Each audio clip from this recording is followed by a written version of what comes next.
Yeah, and I was looking at I want you guys to see this amazing 500 Sport over here.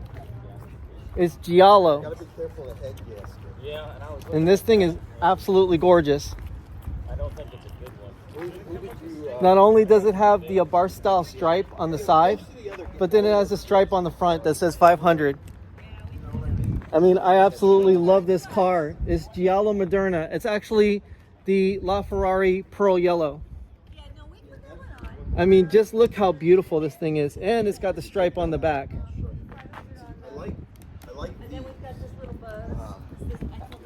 Absolutely gorgeous. This is an amazing car.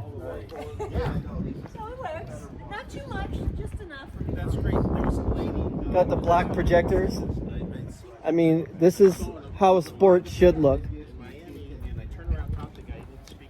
And this is amazing.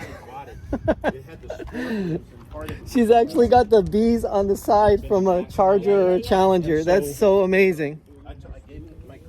And see, that's what's so amazing about these cars is that you can put anything on them and it can actually make sense.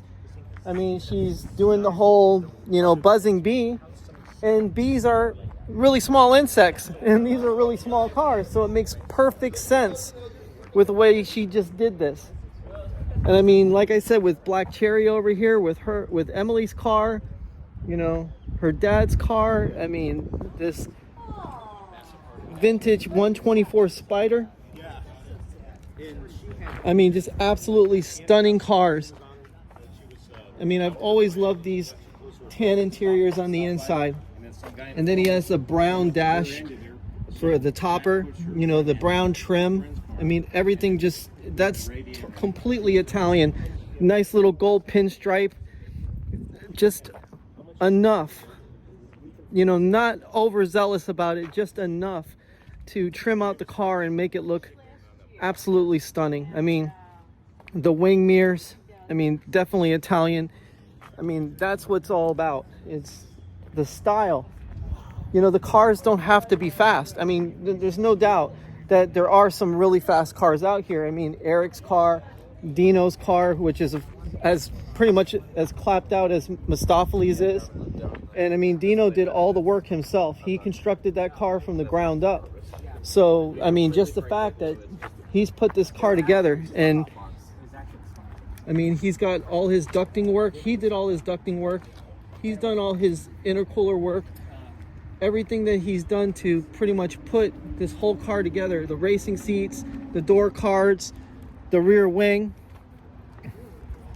I mean, just a fantastic specimen of what you can do with this car when you're making it into an actual race car. And as you can see, this is a multi-air, because the one way you can tell it's a multi-air is it has a vacuum pump on the back of the motor, unlike Eric's, which is a T-Jet, which is a complete European swap, like I told you guys before. And he has a little bit of Mouseball down here with the gold wrap. But regardless, you have absolutely no vacuum pump back there. And in most cases, I'm guessing you just don't need it. But right here, as you can see, they're looking at Mustafali's. And then we have a 500L that is being serviced. The whole car is completely taken apart. But this event is already a lot of fun. And I mean, just having that 500 Sport show up in giallo moderna, that's really awesome. But guys, check this out. Dicorse is going through a complete renovation on the inside. And right here you have the soft engine dyno. Now everything right here is still in construction because, again, this is a very arduous and complex process.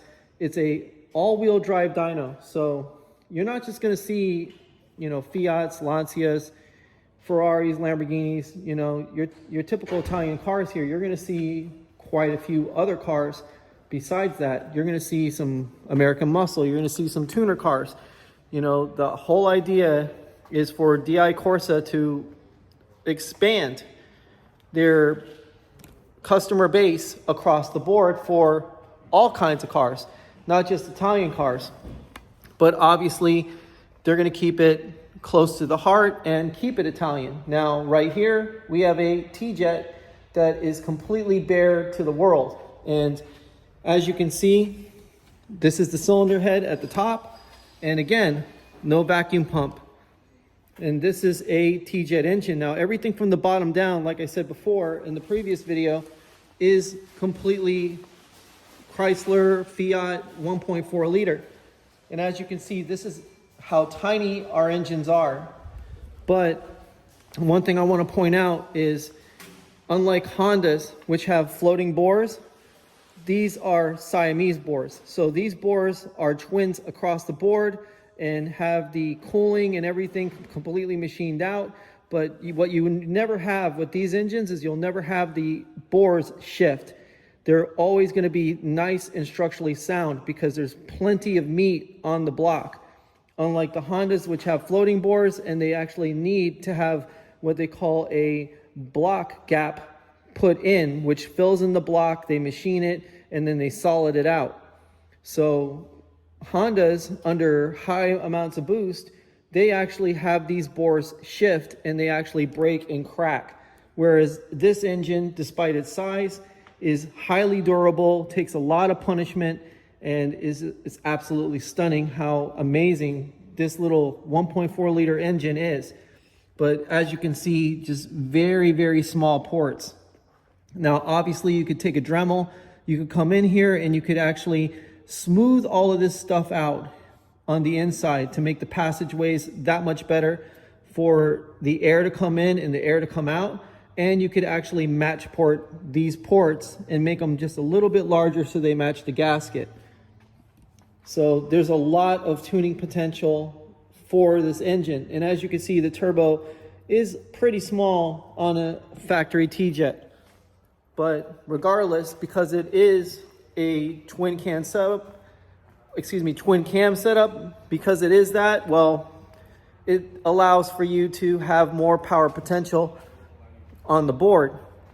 And right here, there's a T-Jet cylinder head, the valve springs, everything's pretty much exposed, and you're 4 valve per cylinder, so you have a total of 16 valves.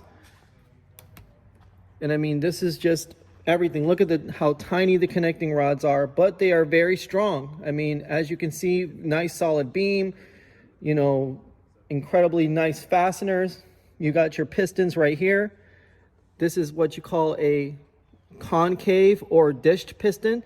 It's got a slight raise for compression to up the compression slightly, but this is a low compression piston. And when you have a low compression piston, well, it's made strictly for boost. And that's why these things are designed that way. So that way you can put as much boost pressure down that small little engine as much as you like. I mean, obviously there's a limit to everything, but in most cases, yeah, you can do a whole lot with these little engines, including this old school garage intake.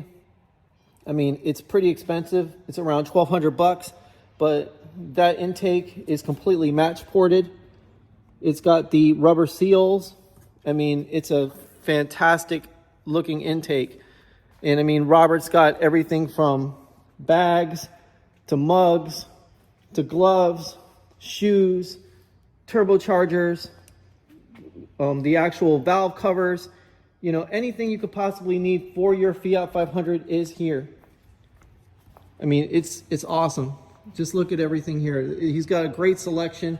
But yes, this place is undergoing a complete renovation. And when he gets it done, oh my goodness. But as you can see, everybody's out there enjoying and talking about their cars and the future plans for all of it. I don't know what else to say, guys. This is what it's all been about for the AttackMouse Nation. And ever since Mama Mouse and I picked up our 500 Abarth, it's been like heaven. It's been like heaven on earth. Just nothing but fun, smiles per mile, and enjoying everything. And now we know for a fact that we'll be able to keep our 500 for a long period of time, because now that we have a T-Jet conversion, it's all the way to outer space with these cars, because this particular engine produced 511 horsepower with a big turbo. So can you imagine what we could do in the next few years if Mama Mouse and I decide to go T-Jet on Mouseball? Gives you a lot to think about. So I'll be back to you guys in another one.